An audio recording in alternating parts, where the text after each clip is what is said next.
going to do, we'll be putting on the rain fly. Basically how I find the front is there's a little window on the front of this particular tent. So we went in toward the front.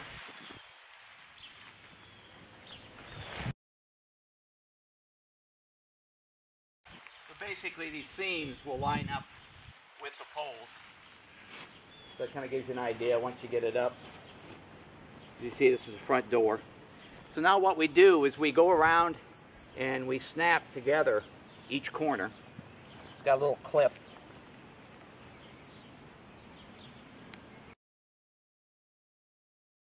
You can clip it to either one. Normally I like to clip it to the snap in the ground cloth. And you cinch it up. Now at this point what I do is I stretch out the tent a little more by taking the stakes out and then stretching and put the stakes in fully. I'm not going to put the stakes in fully today because I'm going to be taking the tent down as soon as this video is over. But anyway, I'll go around, I'll readjust the tent.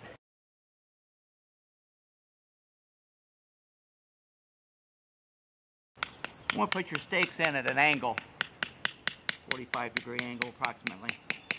Helps hold the tent. Now,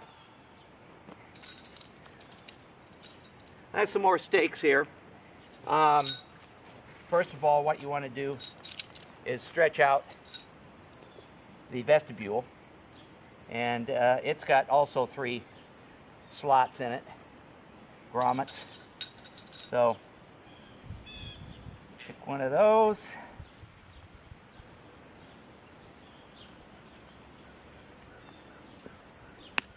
Again, 45-degree angle. Now, one of the things I like about this tent is that the edges and all edges have a place to stake down. And what that gives you is to make sure that your rain fly is away from your tent. So when it's raining, it doesn't drip down onto your tent. It drips far enough away that keeps you dry. So that's one of the things I'll do, especially if I'm expecting rain.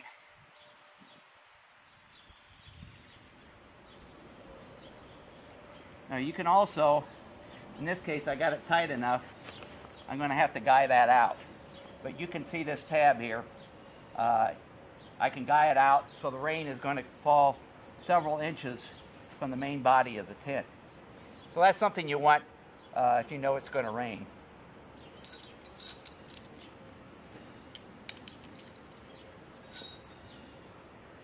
I'm now doing the back of the tent. So this one happens to have a strap on it.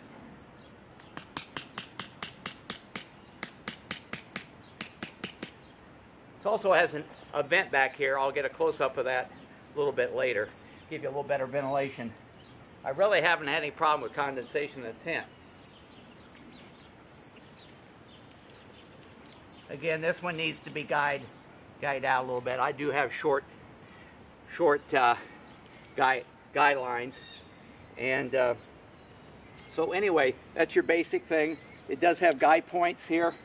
If you are going to have particularly windy conditions, or you're going to have a camp for several days, I do the guy lines. And one of the things I did is I replaced the guy lines that came with this tent with reflective guy lines. That certainly helps at night. Make sure, especially because usually when I'm camping, it's with Boy Scouts, a lot of people around. Don't want anybody tripping, hurting themselves, or hurting your tent. So I think that's a good investment. You're talking more than enough line for this size tent, or even a bigger tent. It's about $14. So that's it. I'll show you a couple of close-ups of the back of the tent, and take the camera off of the tripod so I can get those close-ups. Big shout out to the Boy Scouts of America, all you outdoor enthusiasts, and especially big Semper Fi to you Marines.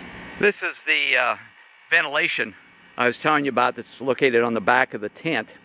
As you can see too, also all the guy line points are reflective here. That white is a reflective. This particular thing has this.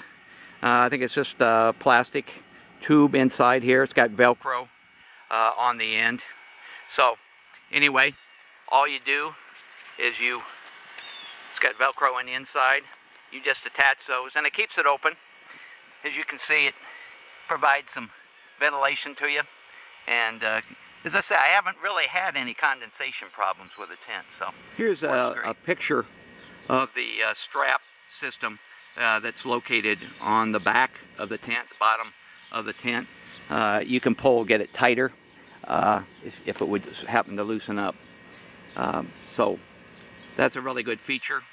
As I mentioned, there's grommets on the sides, but you do have to have a short guy wire to put those out to prevent the rain from coming in. But here you can see with this tensioned out here, the rain's going to fall away from the tent.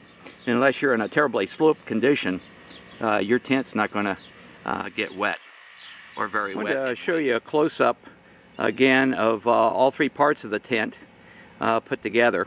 And here's the little slits, little grommet holes that you drive the stakes through. There's several choices on the tent, and then you have the single loop here on the footprint. And then, as you can see, this just snaps in. The Rainfly just snaps in here. It's easy to take off.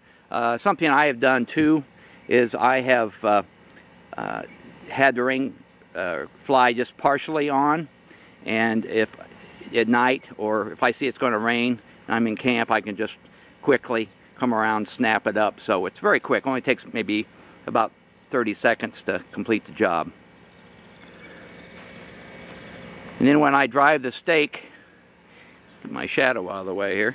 When I drive the stake, I put it through one of the grommet holes here, and then through that hole that's in the cloth. So that's how that goes together.